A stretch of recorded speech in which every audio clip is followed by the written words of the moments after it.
What is going on, you guys? Welcome back to the channel. Today we're gonna be working on the wagon a little bit more.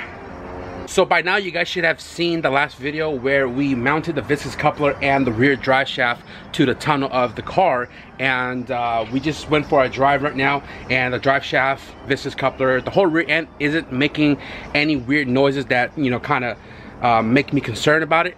So that's freaking awesome. Definitely want to get the car into alignment when everything's all said and done. I tried my best to keep everything the same so I didn't have to go to alignment, but the car still drives pretty straight.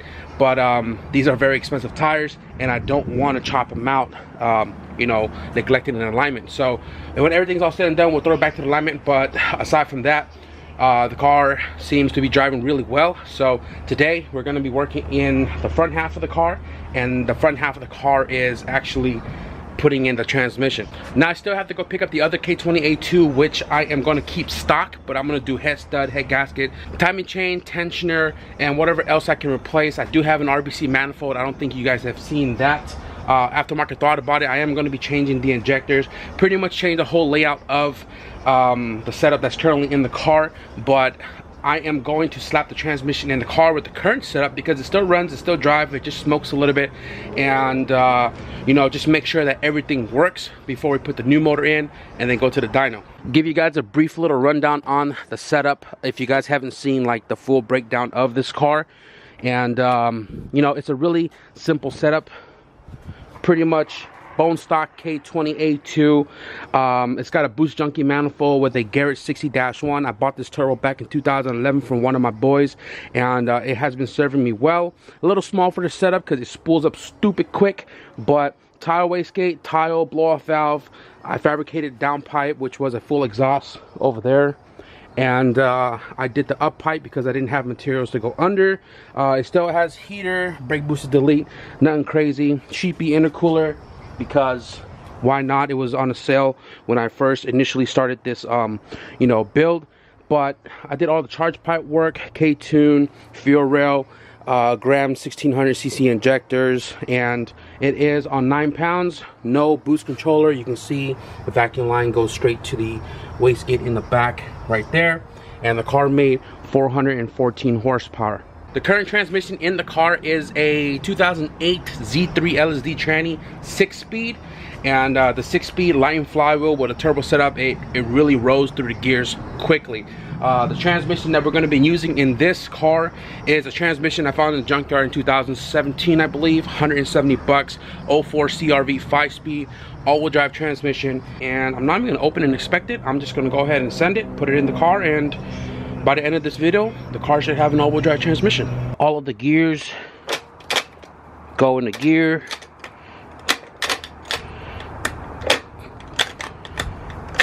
Reverse. Transmission, transfer case, spins really smoothly.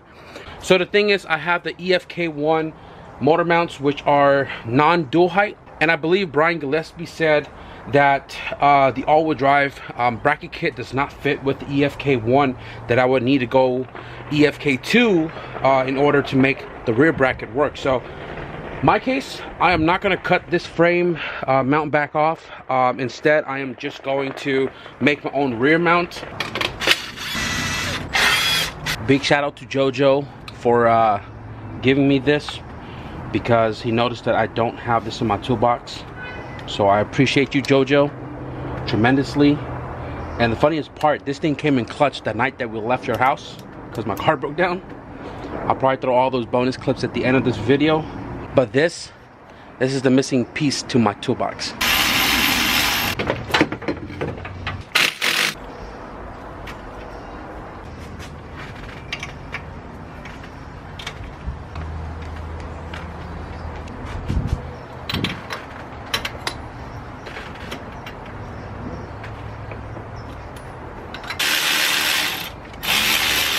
And this thing's been on here for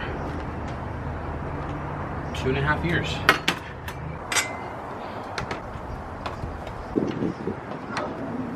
And it's been a long time this motor's in the car, bro. I don't remember how I put everything in here. Work smart, not hard. Look who's talking. Look who's talking. Got him. Look who's talking. We're back. So I got one more bolt I need to get to, which is behind the downpipe. I need to take off the dump tube. Downpipe comes out, or part of the downpipe. It's 2-piece, and then turbo manifold, turbo wastegate comes out, and we have a clear shot of the transmission. So I'm gonna go ahead and knock that out real quick, and then we get the car on jack stands. Hey Ricky. Yeah. I'm gonna need you to like help me hold one side, because It's heavy. this thing hurted my back 3 years ago when I put this in. It's pretty damn heavy, bro. Right? Maybe I'm too fat.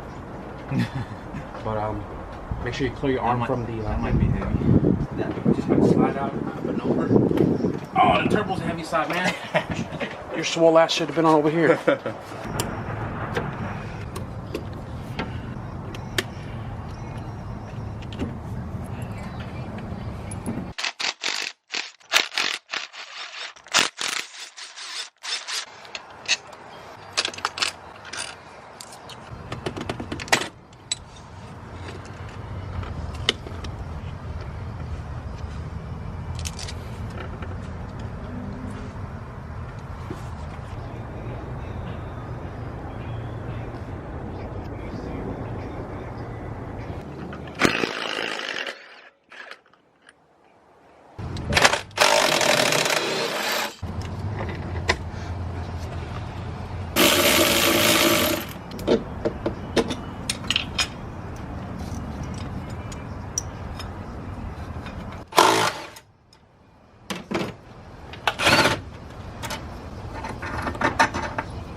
Alright guys, so as far as tonight goes, we are done.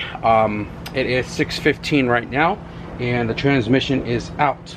I'm gonna clean that transmission tomorrow, and then we'll reinstall it, and then you know what I'm saying, hopefully everything goes as smooth. It took me a little while to kind of wiggle out the transmission because I didn't take off the half shaft. It's still on there, and I'm not sure if I want to just take it out and make the install easier, or shimmy it around between, you know, the transmission shaft and the half shaft. But we'll get to that tomorrow. I'm gonna wrap it up so I can go in my room, kind of look at the Hasport bracket and see you know, what kind of ideas can I come up with as far as making my bracket goes. I definitely want to design it differently than how my brother's car is, because his was very like complicated. It was technical how I made it, but then again, you know, Hasport never came out with their kit at the time, so I had to like come up with something, and definitely want to design it differently, somewhat similar to the Hasport unit, and I'm gonna go and just kind of draw it out. So yeah, we'll see you guys tomorrow. It's the next day, and I spent about maybe 2 hours scrubbing the transmission right here on the floor. Surprisingly, there wasn't a lot of oil on it. It was just a lot of stuff caked on it, and you know, sitting over time. So I went ahead and just scrubbed the transmission, the rust spots. I just kind of like wire wheeled it, and it was like really caked on. You know, when rust sits on metal for a very long time, it kind of eats away the metal. So now all of this has textures on it, so I don't think I'm gonna bother like getting it down to the bare metal and painting it. If it really bothered me, I'll do it when the motor comes out. I'll clean it up and, you know, paint it black or whatever, but I'm just gonna leave it alone. Everything still works like it should. These are just brackets, not a big deal. The clutch fork was pretty it was pretty eaten up, so I went ahead and just swapped the clutch fork from my other transmission, as well as the action clutch throwout bearing, release bearing. This is actually just an OEM Japan one, and the transmission is ready to go in. So I'm not sure if I'm going to show you guys the process of installing this, because one, it is bigger with the transfer case, it's heavier, and I'm going to try to wiggle it in without removing the half shaft, and definitely going to take some time to do so. So I'm going to go ahead and just slap it in the car and pretty much reverse the whole process.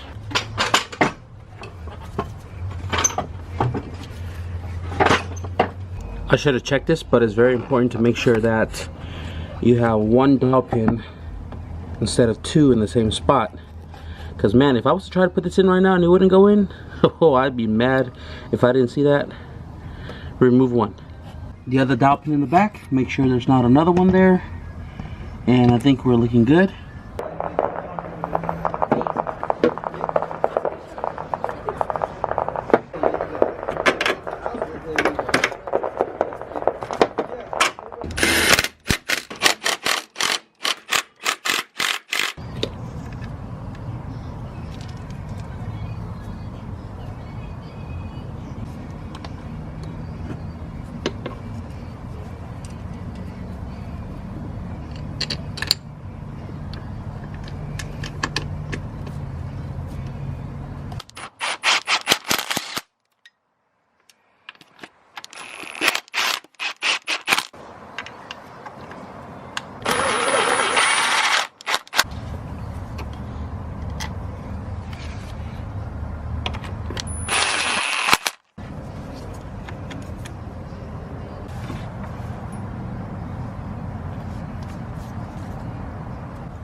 Alright guys, so it's literally been 4 freaking hours, and I told myself, I was like, oh, I'm gonna try to put this transmission in without taking the half shaft out. After an hour of trying to put it in, it just wouldn't work. So I went ahead and just removed the half shaft, pulled the knuckle off the lower control arm, and just pulled the whole half shaft and the axle out so we can squeeze the tranny in without having to fight a second shaft. So we finally, after an hour of, you know, one-man team, we got the transmission installed, got all the bolts lined up, everything reinstalled, and then I did some minor like reinstallation of, you know, the slave, the mount, the shifter brackets and all of that.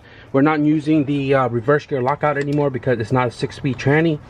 Reverse switch, IAT, all these guys are waiting for the intake stuff, but I'm not going to do all of that, the turbo kit, because we still need to make a rear mount, and we are cutting really close with the subframe back there. We have, like, you know, if I pull the engine up, it'll open up a gap. If I leave it, it's not touching, but if I lean it forward to get my axle a little bit more straighter, it'll hit the subframe.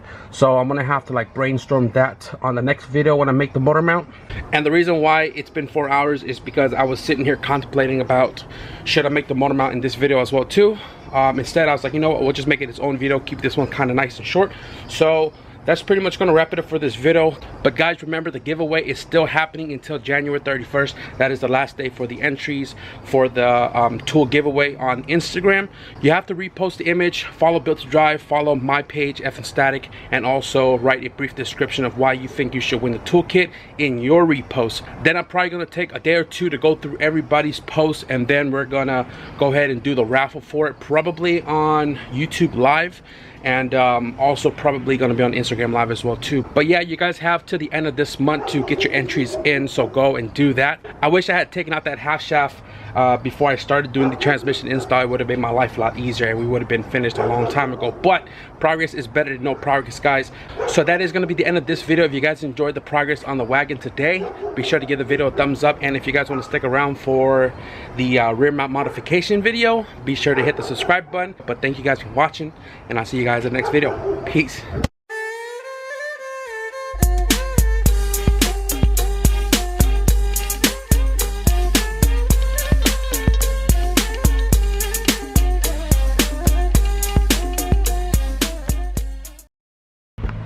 Man, we are like 70 miles from home, and literally, car was just driving fine. We stopped at the gas station to get some gas, me and Joe, and my car wouldn't get out of gear. And this thing just came out, You can right? see that sleeve beside too. And the 12 is gone, and also it's stripped on the other side, so that's awesome. But if I can't get this car home, I might as well just take it apart and see if I could figure something out with it. If I have to rob a 12 from somewhere, I'm gonna do it. Son of a bitch, it's like 1 o'clock. So we found out that this whole like shift lever thing fell out of the shift assembly, and the bolt is gone somewhere, but I hope the bolt gets stuck somewhere in the magnet. And it's always nice to carry some tools with you. Big shout out to Jojo for this ratchet when we left the house, and that just super came in clutch. And I also carry this little box right here inside the car with some miscellaneous bolts and sizes for Hondas. So we got this put back together. It shifts now, it clicks into place. Hopefully it'll engage and disengage my gears driving back home. So I'm gonna go ahead and just throw it back together without RTV and be on our 70-mile journeys home.